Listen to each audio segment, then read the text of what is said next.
présidé par Pascal Wanyambouré, le ministre gabonais du Tourisme, avec la participation des partenaires au développement de ce secteur d'activité.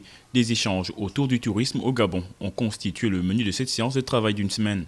Le secteur touristique, au regard des échanges que nous avons eus au cours de cette activité de place, connaît aujourd'hui un certain nombre de difficultés liées essentiellement à la mesure de confinement décrétée en vue de lutter contre la propagation de la Covid-19.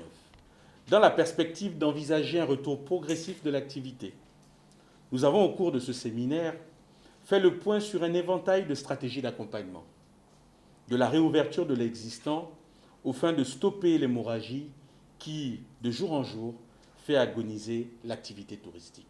La relance de ce secteur économique reste conditionnée par l'ouverture des espaces touristiques clos, mais surtout du respect des consignes et des gestes barrières pour ces établissements. Nous sommes amenés à vivre avec la Covid-19.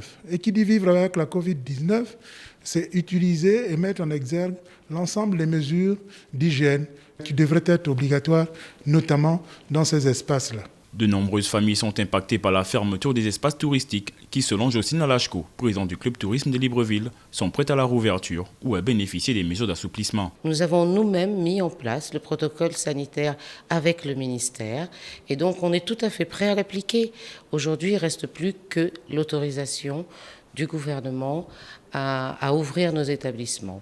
Il faut rappeler que ces travaux se sont tenus sous le patronat de Rose Christiane Osuka-Raponda, la première ministre gabonaise, et ce, à la suite de la prorogation pour 45 jours des mesures sanitaires et de prévention de lutte contre la Covid-19.